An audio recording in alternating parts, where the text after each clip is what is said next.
сауаптары есеп қисапсыз. Рамазан айында берілетін сыйлық, Алладан берілетін сыйлық бұл есеп қисапсыз. Сондықтан Алла бұл Рамазанның сыйлығын өзім берем деп айтты. Баршамыз білеміз.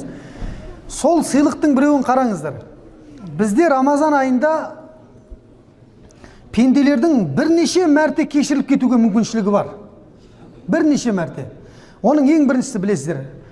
Рамазан айының ең бірінші күні кіруімен кешіріп кетеді. Ұстамай қойыңыз, ораза кіруімен, ертең міне уже ұстаймыз деп бірінші тарауыққа кіреміз ғой.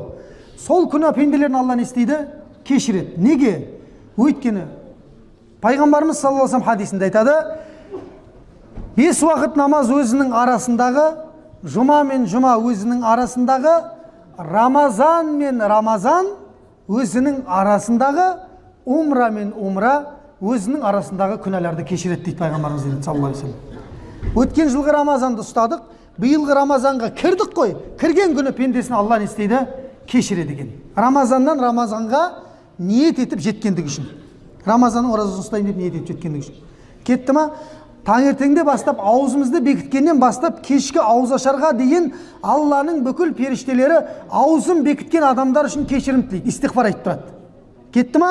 Екінші рет кешіріп кетуге мүмкіншілік бар. Оған тағы қосымша пайғамбарымыз айтады саллаллаху алейхи ва саллям, "Мен саума Рамадан", кім Рамазанның оразасын ұстаса, иманан ва ихтисабан, шынайы иман менен Алладан ғана сауабын үміт етіп ұстаса, ғуфира лаху ма тақаддама мин замби, Алла оның өткен күнәларының барлығын кешіреді дейді. Кетті ма? Үшіншісі. Төртіншісі, пайғамбар саллаллаху алейхи ва саллям хадисінде айтады, кім қадір түніне кездессе дейді. Ертең уже күтеміз иншалла соңғы. Міне қазір басталып жатыр ғой, бүгін нешінші күн ауыз бекіткен? 5-ші күніміз. Әлі. Ертең көзді ашып жұмғаша өтеді де кетеді. Соңында не істейсің? Өкінесің. Неге? Тарауықтарға толық қатыспағандың үшін өкінесің. Артыңа бір қарайсың, Рамазанда не істедім? Қарасаң, бір дұрыс нәрсе жоқ қой. Я бір Құранды хатым қылмағансың, я хатым қылып атқан адамның артына келіп тұрмағансың намазға. Я өзің бір жартып құлшылық қылып дұға қылмағансың. Тек не? Ұйқымен, күлкімен тралала 11 ай қарай жүрдің, дәл солай 12-ші Рамазан айында өткізіп жібердің. Бұл өкініш болады. Пайғамбар саллаллаху алейхи ва саллям хадисінде айтады. Мынадай минбарға қақта мына жақта. Мынау не ақ бірден прямой шығады екен ғой. Давай, ладно. Минбарға көтерілді дейді пайғамбарымыз. Сөйтті де әмин деп айтты дейді. Көтерілді тағы да әмин деп айтты. Көтерілді тағы да әмин деп айтты дейді. Сонда Муаз ибн Жабал деген сахаба айтады, Алланың елшісі, не себепті 3 мәрте әмин деп айттыңыз дейді. Сонда пайғамбарымыз саллаллаху алейхи ва саллям маған мінберге көтерілген кезде Жабраил әмин келді дейді. Жабраил періште келді дейді. Сөйтті де айтты, Мұхаммед, сенің үмметіңнен әке шешесі қолында бола тұрып қартайса, сөйтіп жәннатқа кіре алмаса, сол пенделерге өкініш болсын деп айтты дейді. Мен әмин деп айтып жібердім дейді. Болды, ол уже кетіп қалды, қайтарылмайды ол. Солай кетіп қалды. Кімнің әке шешесі тірі бола тұрып, оған зарар берсе, тілазар болса, айтқанына бойұсынбаса, оған қарсы уф деп айтты. Не то что сөйлеу, уф деп айтса дейді. Уф. Алла Құран кәрімде «Вала тақул лахума уффен» дейді. Уф деп айтпа дейді. Нардай уф сендер деп айтпа дейді. «Вала танхархума», ол екеуіне жекіме дейді. «Ва қул лахума қаулан карима», керісінше ол екеуіне ең жылы тәтті сөздеріңді айт дейді. Сені өмірге әкелгендігіне өкінбейтіндей дейді. Көрдіңіз ба? Ал егер бұларды арнай алмаған пенде, онда ол неде болады? Өкініште болады. Бұл бірінші әмин. Екінші әмин деген себебім дейді. Ей Мұхаммед, сенің атың аталып тұрып, саған салауат айтпаған пендеге өкініш болсын деп айтты дейді. Пайғамбарымыздың атын естіп отырып, пайғамбарға салауат айтпаған пенделерге өкініш болсын дейді. Саллаллаху алейхи ва саллям. Үшінші әмин деген себебім Жабраил айтты дейді. Ей Мұхаммед, Рамазанның оразасы кіріп тұрып дейді, күнәлары кешірілмей шыққан пендеге өкініш болсын дейді. Қандай пенделер дейсіздер ғой? Қалай болса солай ораза ұстаған пенделер дейді. Вообще Рамазанның несіне, руханиятына кіре алмай кеткен пенделер.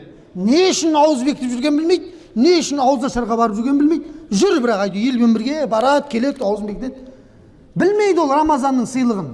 Рамазанның руханияты мен мақсатын білмейді. Не ол Рамазан, мақсат не ол Рамазан, оразан? А? Паниковать ету? Рухани тазару. Қалай рухани тазаласың? Не ол? Мақсаты не Рамазанның? Дұрыс айтады. Тамақ жеу дейді ауыз ашарда. Дұрыс айтады. Ләалләкум тақуалыққа жету деді. Дұрыс айтады. Мақсаты не Рамазанның? Тақуалыққа жету. Сізді 11 ай бойы ластаған нәрселерден бойыңды, рухыңды аулақ ұстауын. Міне, Рамазанның мақсаты осы. Құдай бір мұқтаж болып сендерге ауыздарын ойбай бекітіңдерші, қиналып жатырық.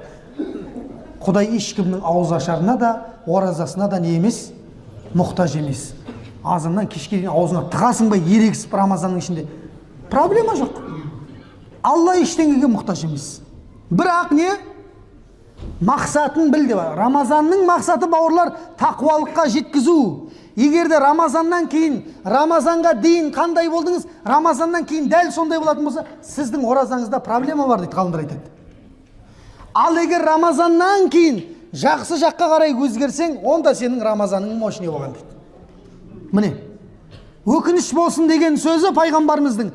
Қалай болса солай Рамазанның мақсатын, мұратын, ішіндегі руханиятын білмей өткен адамдарға өкініш болсын дейді. Не Құран оқымаған адамдарға? Көрдіңіз бе? Міне, пенде 4-ші мәрте кешірілді қадір түнінде. Кетті ма? 5-шісі дейді. Пайғамбар саллаллаху алейхи вассалам хадисінде айтады. Алла тағала Рамазанның ең соңғы түнінде ораза ұстаған пенделердің барлығын кешіреді дейді. Сонда сахабалар сұрайды: "Я Расулалла, ол қадір түні ма?" дейді. Қадір түні емес дейді пайғамбарымыз айтады. Қадір түні өз алдына дейді. Мынау әрбір қызметші қызметінің ақысын ала ма дейді айдың соңында. Дәл сол сияқты әрбір 30 күн ораза ұстаған кісінің сыйлығы күнәларының кешірілуі деп айтты дейді. Ертеңіне Рамазан біткен кезде бізде қандай мереке бар? Ораза айт мерекесі бар. Ораза айт мерекесінде Алланың бүкіл періштелер жер бетіне түсіп, оразасы қабыл болған пенделерді сүйіншілейді екен. Қуаныңдар, қуаныңдар, Алла сендерді кешірді деп айтады дейді. Адамдар айт намаздарына бара жатқан кезде. Барлық көшелерде періштелер солай айқайлайды дейді. Көрдіңіздер ме? Міне бұл 5-шісі ма кешірілудің? Ал енді 6-шысын айтайын. 6-шысы енді мыналардың ішінде біреу дұрыс болмай қалса деп жатыр ғой. Вариант қалдырып жатыр. Еще бұл вариант өте оңай вариант. Кешіріліп кетуге өте оңай вариант. Өйткені сен сұралмайсың одан.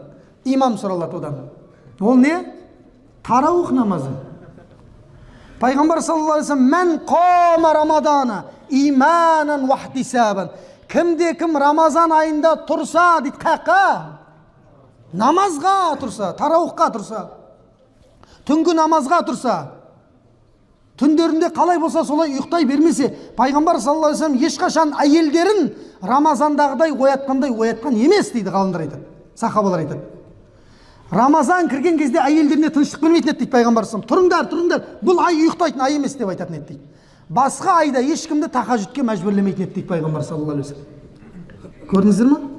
Міне, "Мен қама Рамадан", кімде кім Рамазанда тұрса, міне қара, тараухқа келіп отырса, даканса тұру керек. Қашып кетуді қою керек. Өз жылына бір-ақ рет келетін Рамазан не пәле, қандай шаруа болып кетқан. Жайлап 8 оқса да болады. Болмайды сіздерге 8 оқуға. Сіздің намазыңыз вообще келмейді пайғамбардың намазымен салыстыруға. Пайғамбардың 2 рәкағатымен таң атып кете бердім бұған. Қашып кетуге айтыр тек бірдеңе болса дайын тұрамыз. Болмай, келмейді біздің намаз пайғамбардың намазына салыстыруға келмейді, бауырлар.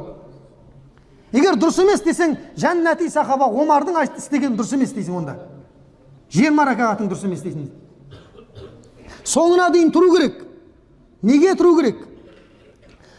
Амалдың жоқтығынан деп жатыр ма пайғамбар саллаллаху алейхи вассалам? Әшейін мына қарида жаман ұзақ оқитын бәлекет деп тұрсаң деп жатыр ма? Мен қама Рамаданы, кімде кім Рамазанда тұрса, қалай? Иманан ва ихтисабан, иманменен дейді. Иманмен деген не ол? Шын жүрекпен деген, ад-душе деген. Келесі Рамазанда бармын ба, жоқпын ба деп тұру керек. Биылғы Рамазанда тұрып алайын мен. Ва ихтисабан, Алладан сауабын үміт етіп. Неге сауабын үміт етіп? Қарекеңнің оқыған әрбір әрпінде 10 сауап бар. Тыңдаған адамға қанша? Тыңдаған адамға нешеу бар? Қалай тарауыққа келіп жүрсіздер, сауабын білмейсіздер ғой сіздер. 27-есі дейді, ол намаздікі ғой, ол әріптігін айтып жатқан жоқ. Тыңдаған адамға да қаридың оқығанымен бірдей сауап жазылады. Пайғамбар саллаллаху алейхи вассалам сахабаларға не дейтін болған? Оқыш, мен тыңдайын деп айтатын болған екен. Құранды тыңдау не ол, бауырлар? Құлшылық ол. Құранды тыңдау, иншалла, оқыған адаммен бірдей құлшылық болады. Әр әріпінде 10 сауаптан. Мысалға ойлаңыздар, бүгін біз 6-шы параға келіп жатыр, қарекеңдер. 6-шы пара бұл Мәида сүресі. Мәида сүресі Құран кәрімдегі ең ұзын 7 сүренің біреуі деп аталады. Қазақшасы не ол Мәиданың? Дастархан. Мәида сүресінің қазақшасы дастархан. Қандай дастархан? Дастарханың мол болсын, уайым қайғы жоқ болсын. Ондай дастархан емес ол. Иса пайғамбардың хауарилері, сахабалары келіп, Аллаға айтшы, біздің иманымызды одан сайын күшейтсін, бізге аспаннан дастархан түсесін деді. Міне сол түскен дастарханның құрметіне осы сүре не деп аталады? Дастархан сүресі деп аталады. Міне бүгінгі оқитын сүре осы, иншалла. 120 аяттан тұрады. 2300 қанша? Ойбай. 2837 сөзден тұрады. 11892 әріптен тұрады. Әр әріпіне 10 сауап. Ол Рамазанның құрметіне 10-нан 700-ге дейін тағы көбейтіледі. Көрдіңіз ба? Соның барлығын алып қайтуға мүмкіншілік бар ма? Бар ғой. PlayStation ойнағанда да 2 сағаттың қалай өтіп кеткенін білмейсің ғой? Еш жерің талмайды да, бірақ тарауға келгенде талып қалады да бір жеріңде. Көрдіңіз ба? Шайтан сондай дүниенің ләззаттарын әдемі қылып көрсетеді адамға. Мынадай құлшылыққа келген кезде бір жерін талдырады, қыштады, дәретіңді қысады, өйтеді, бүйтеді, біреу жазып қалады, өмірде жазбайтын біреу жазады. Тез келмесең, ойбай біз не қылайын деп аттың. Соған кетесің жаңа 5-ші рәкаттан 6-ші рәкаттан. Міне сондықтан осындай бүгінгі сүре, Мәида сүресі, соның сауабы не? Тарауыққа қатысқан адамдар, міне ең болмаса оразаң дұрыс болмай қалды. Пайғамбар жұбаныш деп атқаным, оразаңда қате кетіп қалатса, онда тарауыққа кел деп жатыр ғой. Хотя бы тарауқыңмен естелінесің деп жатыр, кешіріліп кетесің деп жатыр. Былай болмаса, бүкіл вариантты беріп қойған ғой Алла тағала бізге. Осы Мұхаммедтің үмметіне сол варианттың барлығын естеген Алла берген ғой, берген. Құдайға шүкір ғой. Просто оны істейтін адам керек та. Дұрыс па бауырлар? Сондықтан бүгін иншалла қарекең артында тұруға Алла тағала иманан уахтисабан, ад-души тұруға. Ұзақ бүгін жоқ қой, қай рәкат кел, қай рәкат. Демей, шын жүрекпен сауабын үміт етіп, қайта бір парадан оқып жатыр, Құдайға шүкір. Мәді 2010 жылы біздің аралда, енді ол 2010 жылы қари жоқ қой кезде Қазақстанда. Айналдырған бір 20-30 қари бар. Ол қарилар бір Рамазанда неше 10 қалаға қатым түсіреді. Бір күнде, 3 күнде бір қаланың қатымын бітіреді олар. 10 парадан оқиды ғой, короче, 10 парадан. Аузыңды ашқаннан бастап бірден тұрасың, сол жерде сәресіне бекітесің ғой. Жоқ, шын айтып жатырмын, мен соны көрдім кәдімгі. Ағалар да бар білетіне. Қазір Аллаға шүкір, жыл сайын пәленбай жүздеген қари Қазақстаннан шығып жатыр. Ол деген сөз не ол? Әр күні қиналмай бір парадан тұруға мүмкіншілік бар деп айтайын. Бір ислам мемлекетіне барып қалдық. Ислам мемлекеті емес, мұсылман мемлекетіне барып қалдық. Қонаққа. Енді айтпай қойын, мемлекетті жамандағандай болмай қойын. Бірақ мен ол жер туралы бір керемет ойда едім. Ой деп адамдар айтқан кезде бар ғой. Сонымен тарауыққа барайық деп барғанбыз ғой, тарауыққа барсақ. Тарауықтың әр рәкағатында 3 аяттан оқып кетіп жатыр ғой. 10-15 минутта 20 рәкағат тарауықты бітіріп тастадық қой. Машалла дедім ғой. Тарауық қабыл болсын. Неге бұндай күйге неге жетті олар десем, халыққа жеңілдетеміз деп жүрген кезде осыған жеттік дейді ғой. Негізі керек емес бар ғой жеңілдетіп. Мынау ешектің жүгі жеңіл келген сайын жатаған келеді дейді қазақ айтады. Көрдіңіз ба? Жарты парадан оқиықшы деп ертең жарты параға түсіріп алсақ бар ғой, сосын біреулер шығады, давай рубық жарты параның жартысын оқиықшы деп. Осы бір парамен қадалып қалу керек қиямет күніне дейін ше. 30 күн оразада Құранды басынан аяғына дейін оқу керек, тұру керек соның артында. Өліп кетпейсің, бір пара Құран бітеді 1 сағатта, ештеңе де кетпейді. Өлсең зато Құранның ішінде өлген боласың. Вот от души кеткен боласың сол кезде. Тем более Рамазанның ішінде кеткен боласың. Жамағатпен кеткен боласың ішінде. 27 есе рухың көбейеді. Сондықтан осы біздің әдісіміз өте керемет. Сол кезде білдім мен. Мына біздің әдісіміз өте керемет әдіс екен, и бұдан айырылмау керек екен. Күніне 1 пара деген бар ғой. Бүгін мысалға Мәида сүресін оқиын. Мәида сүресі Құран кәрімдегі, біліп алыңыздар, ең үкімі көп аят Құран кәрімдегі. Ең үкімі көп аят Мәида сүресі. Бүгінгі оқыларымыз. Дәрет, таяммум, ғұсыл, арақ, шарап, құмар ойын, балшы, аңшылық, не бар? Неке, талақ. Мына ішінде бүкіл үкімдерді қамтыған. Үкімдерді түсініп жатсыздар ғой? Демек сүре қақта түскен? Дұрыс айтады, Мәдинада түскен. Мәдиналық сүрелер үкім сүрелері. Меккелік сүре, Меккеде үкім жоқ. Меккеде тек қана не жайында? Қиссалар мен ақыреттің оқиғалары жайында, ақида жайында. Міне Мәдина. Мәдина болғанда да бұл ең соңғының алдындағы сүре екен ғой. Құран кәрімде түсуі бойынша 114 сүре ма бізде? Соның 112-ші сүресі екен мынау. Түсуі бойынша. Құрандағы реттілік бойынша, кітаптағы реттілік бойынша неше сүре? 6-шы сүре, я? Жоқ, 5-ші сүре. Фатиха, Бақара, Әл-Имран, Ниса, Мәида. 5-ші сүре екен. Құран кәрімдегі реттілік бойынша 5-ші. Түсуі бойынша Мәдиналық 112-ші сүре екен. Демек 112 деген сөз діннің кемелденген кезі, уже үкім аяттары беріліп атқан кездер екен. Сол бүгін Құдай қаласа, Алла тағала соңына дейін тұруға нәсіп қылсын. Негізі Рамазан басталғанда бұдан да көп педі адам, негізі тарауқта. Күн өткен сайын азаяды өзі ертең. Бүгін көбейді ма?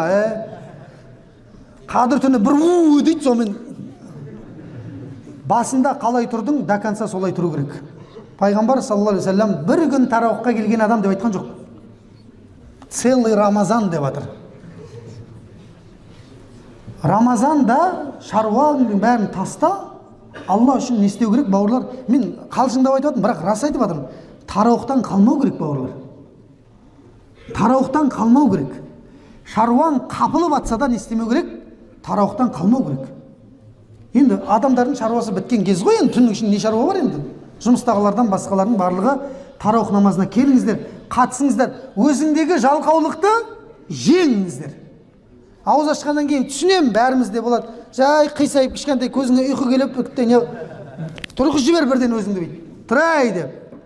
Шайтан жоқ кезде кімнің уәсуасына бөленіп атсың сен деп. Шайтан жоқ өйткені, өзіңмен өзің әлек болыпсың ка. Бәрін қамап тастады шайтанды, біз тарауққа келсін деп. Дұрыс па? Солай ғой, хадисте соны айтып тұр ғой пайғамбар саллаллаху алейхи вассалам. Шайтанның барлығы кісенде өледі деді. Тозақты жапты да жәннатты ашты деді Алла тағала. Міне осы мүмкіншіліктен айырылып қалмауды Алла нәсіп етсін. Бүгінгі Мәида сүресі Құран кәрімнің иншалла. Алла тағала сауаптан жазсын. Мына қарекеңдерге Алла күш қуат берсін. Елімізде жыл сайын мыңдаған Құран жаттаған ғалымдар, қарилар көп болсын. Еліміздің егемендігі қиямет күніне дейін мәңгі болсын. Алла бүгінгі тұтқан оразамызды қабыл етіп, ертеңгі оразаға күш қуат берсін. Алла келесі жылғы Рамазанда ораза ұстап тарауықтарда тұруды баршамызға нәсіп етсін. Аллахумма салли алейхи